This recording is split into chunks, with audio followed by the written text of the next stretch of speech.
Today on the show, we're diving into the world of economic indicators. These are the numbers that tell us how the economy is doing. Things like GDP, unemployment rates, and consumer confidence. But what do these indicators really mean? How are they calculated? And how should we interpret them? We'll break it all down for you, with the help of some experts to make sense of the numbers that shape our world. The plane leveled out after takeoff, and the soft chime of the seatbelt sign faded into the background. The air smelled faintly of coffee and cologne, and the hum of engines created a calm rhythm. But the calm didn't last long. The man in the tailored suit couldn't seem to relax. His jaw tightened every time Maxine moved beside him. When she reached for the magazine in the seat pocket, he sighed loudly. When she adjusted her reading glasses, he groaned as if she were disturbing his peace. Finally, he pressed the call button for the flight attendant. A young woman in uniform approached with a friendly smile. "Yes, sir? Can I help you?" He leaned closer, lowering his voice just enough to sound polite, though his tone carried a sharp edge. "I think there's been a mix-up," he said, glancing toward Maxine. "I paid for first class. I just want to make sure everything is correct." The attendant blinked, unsure how to respond. "Yes, sir," she said carefully. "Everything is correct. Ms. Waters is seated in 1B, right where she's supposed to be." The man frowned, clearly dissatisfied. "I'm just saying," he continued, his voice growing louder. "There are certain standards for this section. You understand." Now other passengers began to notice. A woman across the aisle looked up from her tablet. A man in front of them subtly tilted his head back to listen. Maxine didn't say a word. She calmly turned a page in the book she was reading, her pearl bracelet catching the light. The attendant's smile faded slightly. "Sir," she said gently, "Ms. Waters is a valued passenger. If you'd like to discuss your seating, I can check with the captain." That name, or captain, finally made the man pause. He straightened his jacket, forcing a tight smile. No, that won't be necessary. I was just asking." The attendant gave a polite nod, then turned to Maxine with genuine warmth. "Can I bring you anything to drink, ma'am?" Maxine looked up, her tone graceful and calm. "Just some tea, thank you," the man muttered under his breath. Unbelievable. The attendant walked away, but the passengers who had overheard exchanged glances. Some shook their heads. A young woman 2 rows back quietly pulled out her phone, and not to record, but to text her friend. "Some guy in first class is being rude to Maxine Waters. He doesn't even know who she is." The plane continued smoothly through the clouds, but the tension between seats 1A and 1B was thick enough to feel. A few minutes later, the man started again. "You know," he said casually, his voice dripping with arrogance, "they really shouldn't let just anyone into first class these days. It used to mean something." Maxine slowly set her book down. She turned to him with a calm, steady gaze, and the kind that could silence a room. "I see," she said softly. "And what exactly do you think it means?" He hesitated. "It means, well, it's for people who work hard. Successful people." Maxine's eyes sparkled slightly with quiet amusement. "And you think others don't work hard?" He chuckled, missing the warning in her tone. "Not everyone, ma'am. Some people just get lucky."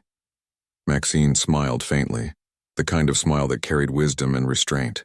"You might be right about luck," she said. "But sometimes luck favors those who serve." The man didn't quite understand what she meant, but her confidence unsettled him. He leaned back in his seat, pretending to check his emails, though his mind was racing.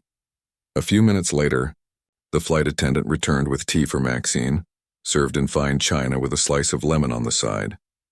As Maxine thanked her, the attendant spoke softly, almost in admiration. "It's truly an honor to have you aboard, ma'am." The man looked up, confused. "Honor?" he repeated, narrowing his eyes.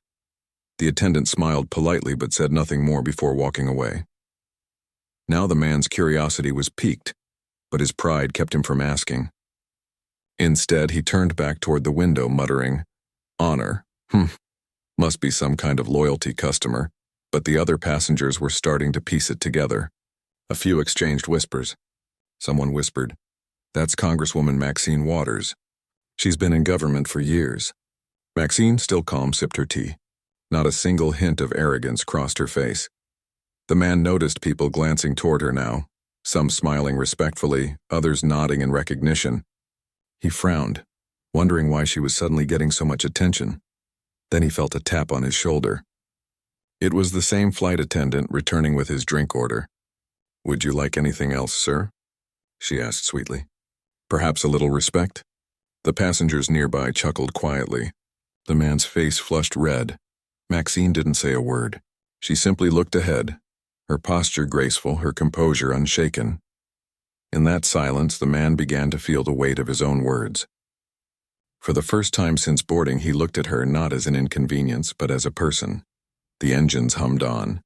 The clouds drifted past, and somewhere between Los Angeles and Washington, the first cracks in his arrogance began to show. The hum of the engines filled the cabin as the flight drifted smoothly through the clouds. For most passengers, it was an ordinary first-class trip, quiet, relaxed, and uneventful. But for the man sitting beside Maxine Waters, every passing minute was becoming increasingly uncomfortable.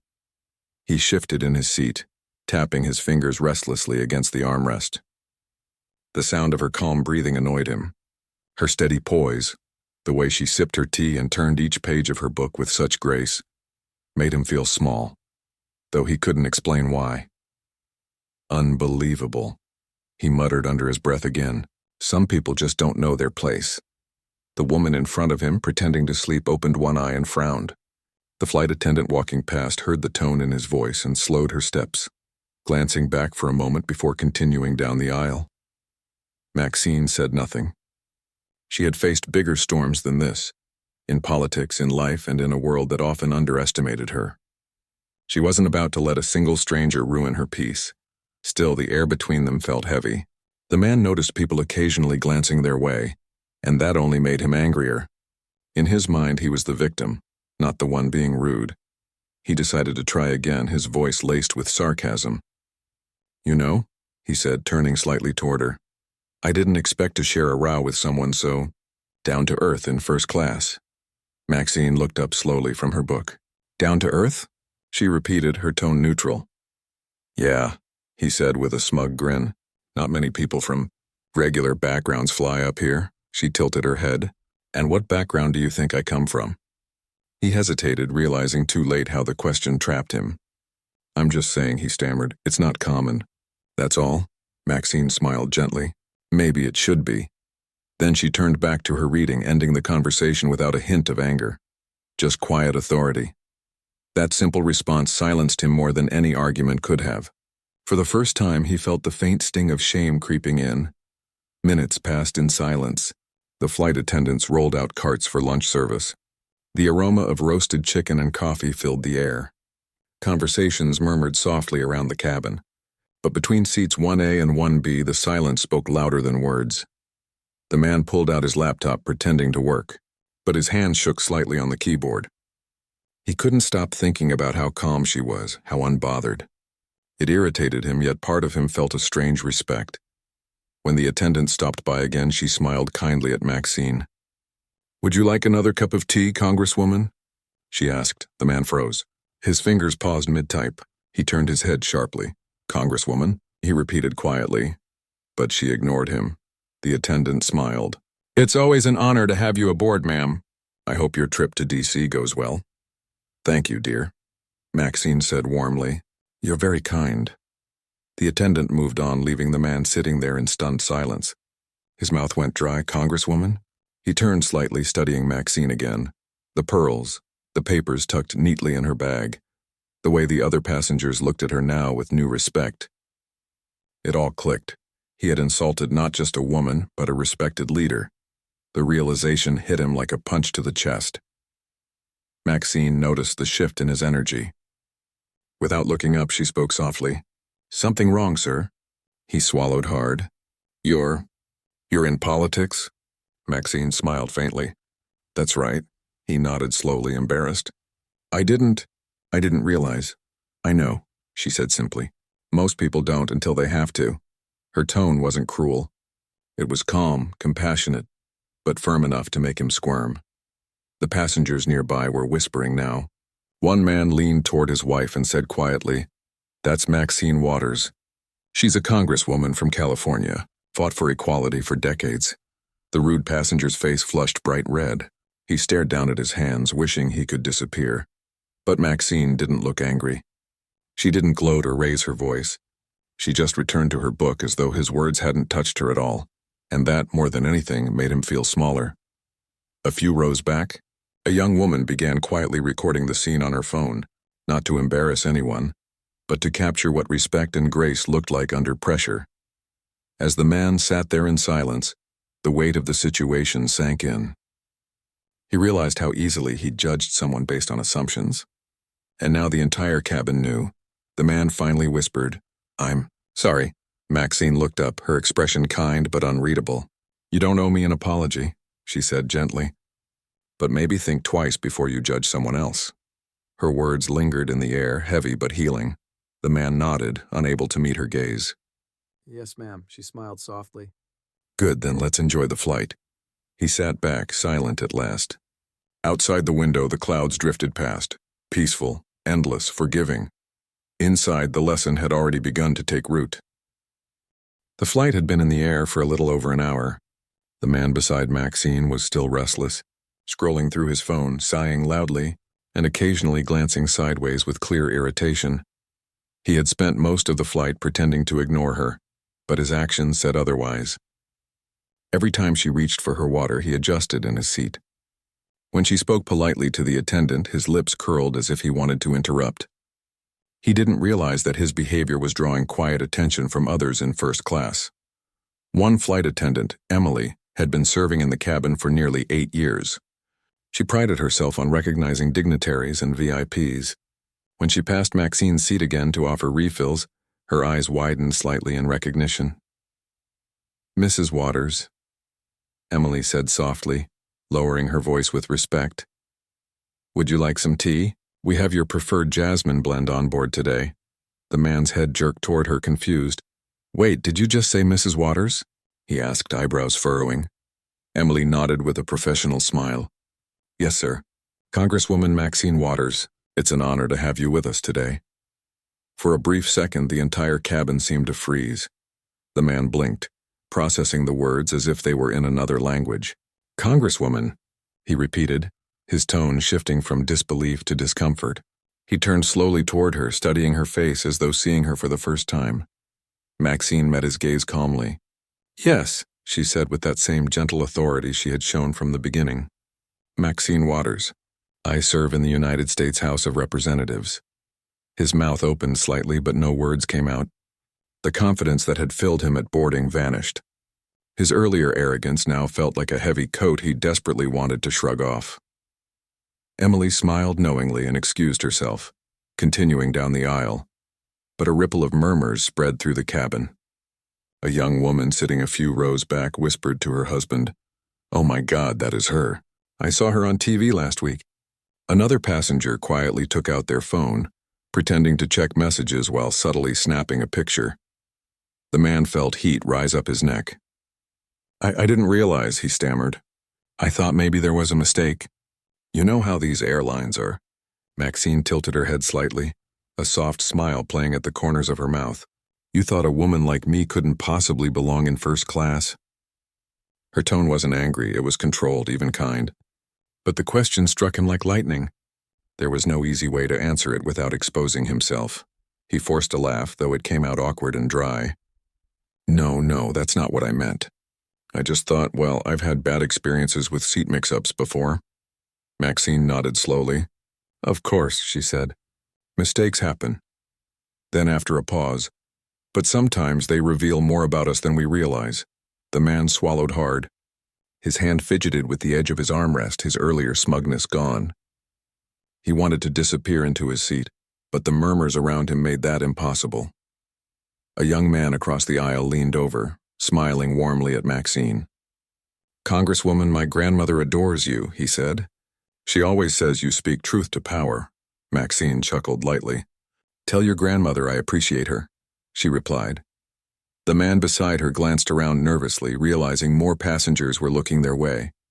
Some were nodding respectfully at Maxine. Others whispered quietly, impressed that such a prominent leader was sitting among them. And then came the moment that sealed his humiliation.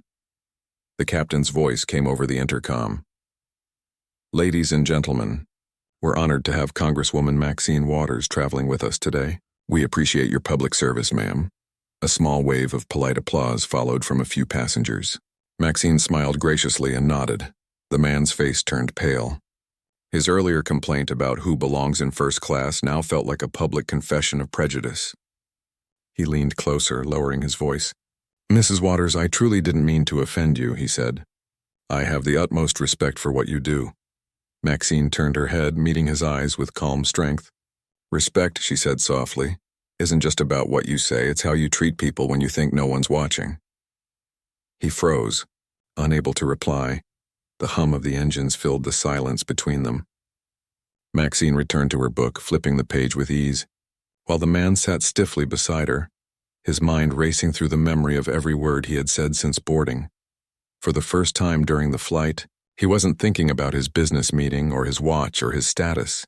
He was thinking about how small his behavior had made him look next to someone who didn't need to raise her voice to command respect. Maxine sipped her tea quietly, the scent of jasmine filling the air. The man glanced at her again, this time not with irritation but with admiration and regret. He had misjudged her completely. And now everyone around them knew it. But Maxine wasn't finished yet. When the man tried to justify his behavior, her next words turned the entire cabin silent.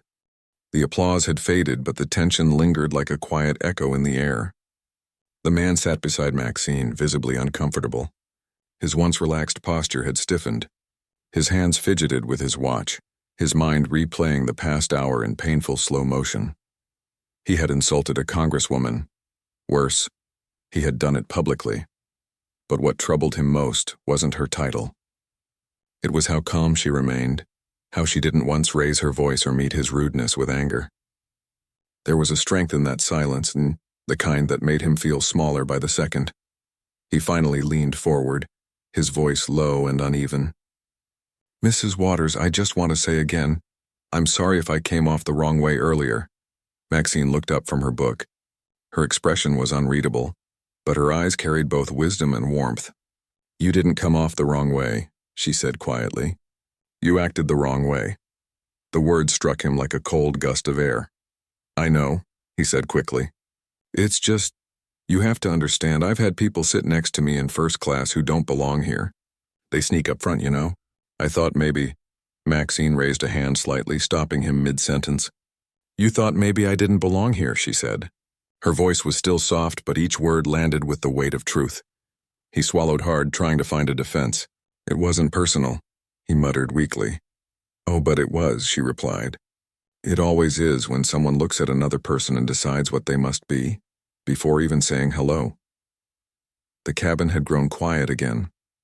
Even passengers pretending not to listen found their eyes drifting toward the conversation.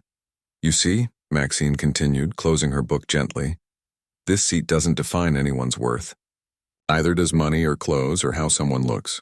But the way we treat others, that defines who we are." He lowered his gaze. "Shamed. When I was a young girl," Maxine said, her tone softening, "I was told by teachers and neighbors that I'd never go far, that girls like me should stay quiet, stay humble, and stay in their place. But I didn't listen. I believed that if I worked hard, spoke the truth, and respected people no matter who they were, I'd get to where I wanted to be. And I did." Her voice carried a quiet power, the kind that didn't need to shout to be heard. The man nodded faintly, his throat dry. "You're right," he said finally. "I judged you before I even knew you. I'm honestly embarrassed." Maxine smiled slightly. "Embarrassment is a good teacher if you let it be," she said. He managed a small, grateful nod. "I deserve that."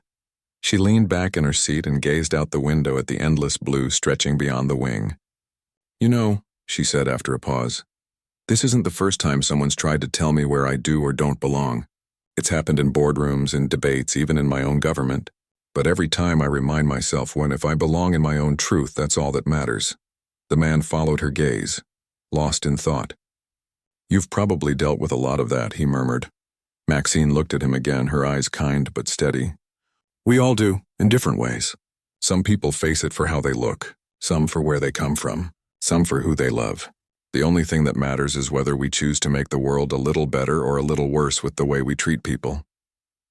He nodded slowly, the meaning sinking in. A few passengers, still eavesdropping, exchanged glances of admiration. The young woman from earlier leaned toward her husband and whispered, "She's incredible." The man beside Maxine sighed quietly, his arrogance fully gone. "Thank you," he said, "for not embarrassing me back there." Maxine smiled faintly. "That wouldn't have taught you anything," she said. "Sometimes silence teaches louder than shouting." He chuckled softly, the first genuine sound from him all flight. "You're right about that. I'll remember it." As the plane began to descend, the captain's voice came over the intercom announcing their approach to Washington. "TC, the sunlight glimmered over the clouds, filling the cabin with a warm golden hue." The man took a deep breath. "Can I ask you something?" he said hesitantly. "How do you stay so calm when people treat you unfairly?" Maxine turned toward him with that wise, steady gaze. "Because anger might change the moment," she said. "But grace changes the person." Her words hung in the air long after she spoke them. When the wheels finally touched down, the man stood and reached for her bag before she could. "Please," he said sincerely. "Allow me." Maxine smiled, accepting his gesture. "Thank you," she said softly. "That's how change begins. One small act of respect at a time." As they exited the plane, passengers nodded to her, some even clapping quietly. The man followed behind her, humbled, transformed, and silent, knowing that he'd remember this flight for the rest of his life. But the story didn't end there, because what happened after they landed made headlines across the country. The plane touched down smoothly at Washington Dulles Airport. The passengers applauded lightly, as many do after a safe landing. But there was something different in the air, a quiet awareness of what had just unfolded in that first-class cabin. Maxine Waters, still calm and composed, stood to retrieve her coat. The man beside her, once smug and dismissive, now moved quickly to help. "Please," he said, his voice low and sincere. "Let me get that for you." She nodded graciously. "Thank you," she replied. "That's very kind of you."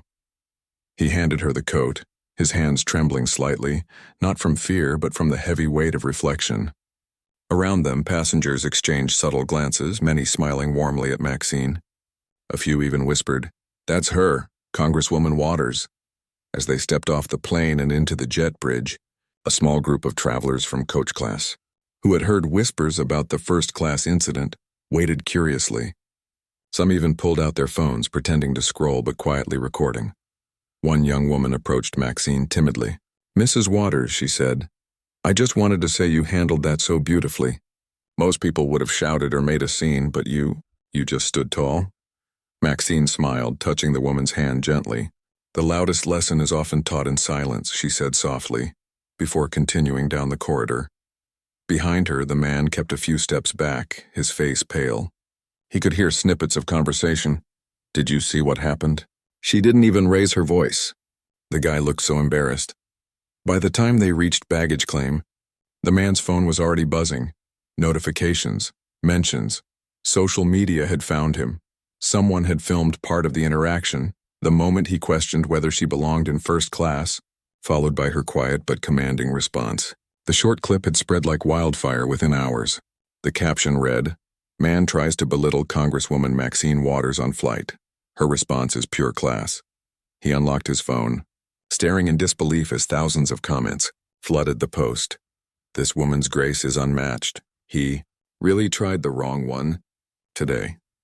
Respect isn't bought, it's earned." Every comment felt like a mirror reflecting his mistake. Within minutes, the video hit national news networks. Hashtags like Respect Maxine and Grace in First Class began trending. The man sank into a bench near baggage claim, running a hand through his hair.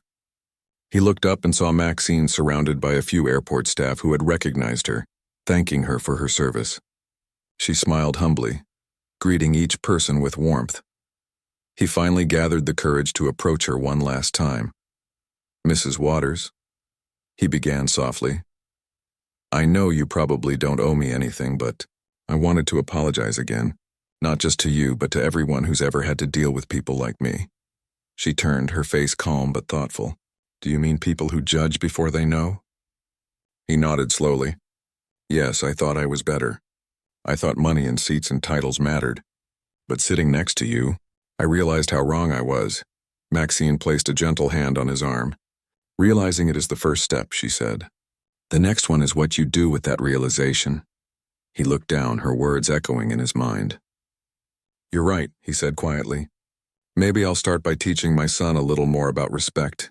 Maxine smiled. That's a good place to start. As she walked away, the man stood frozen, watching her disappear into the crowd, a woman who didn't just carry power, but grace that humbled arrogance itself. Later that evening, the story dominated headlines. News anchors replayed the clip with admiration, commentators praised her composure, and people across the internet shared the video as a lesson in humility. One journalist wrote, "In an age of loud outrage, Congresswoman Maxine Waters showed us that strength doesn't always shout. Sometimes, it simply stands firm and dignified." Meanwhile, the man, whose identity soon became known, faced a storm of criticism online. His company released a brief statement, distancing itself from his comments. Friends texted him, some scolding, others offering support, but he didn't respond. He didn't know what to say. Instead, he opened his notes app and began to write a message, a public apology.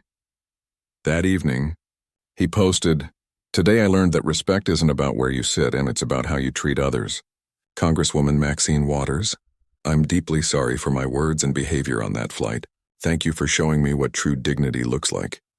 Within hours, his post was shared tens of thousands of times. People didn't excuse his actions, but they noticed the sincerity. Maxine saw the post too. She didn't comment publicly, but during an interview later that week, a reporter asked her, "Congresswoman, what did you think of his apology?" She smiled and said, "When people grow, that's worth more than any apology. What matters is that he learned something, and maybe others did too."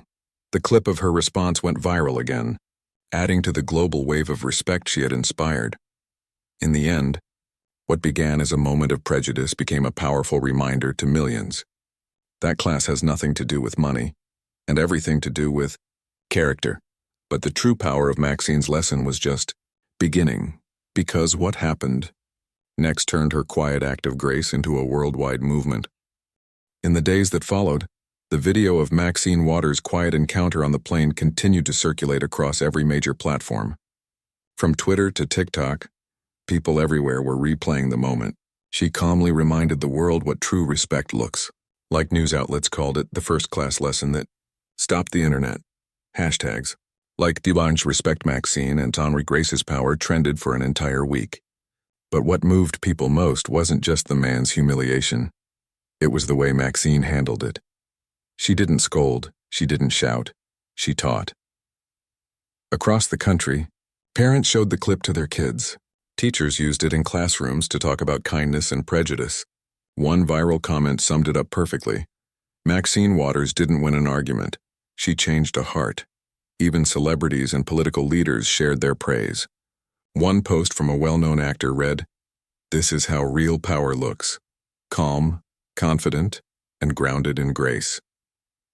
Meanwhile, the man who had insulted her remained quiet for a while. He stayed off social media, overwhelmed by messages both harsh and understanding. But instead of hiding, he decided to use the moment for something better. A few weeks later, he gave an interview on a morning talk show. Sitting under the studio lights, he admitted everything. "I was arrogant," he said. "I saw a woman and assumed she didn't belong beside me. But that day, Maxine Waters showed me that true class isn't about the seat you buy. It's about the respect you give." His honesty earned him a small measure of forgiveness, but it also made the story even more powerful. Maxine, when asked about his appearance, simply said, "Growth should be celebrated, not mocked. That's how we build a better world, by giving people the chance to learn." Her words became another viral quote. Soon, community organizations began hosting respect and dignity workshops inspired by her story. Schools held essay contests about everyday kindness. Even airlines took note. Several shared statements about diversity and inclusion, reminding travelers that every passenger deserves to be treated with courtesy. Through it all, Maxine remained humble. In one speech at a public event, she addressed the crowd with her signature poise. "I didn't plan to teach a lesson that day," she said. "I simply chose to stay true to who I am. When you meet disrespect with dignity, you don't just defend yourself. You lift everyone watching. The audience erupted in applause. That evening, as she returned home and sat quietly by her window overlooking the city lights of Washington, D.C., Maxine smiled faintly.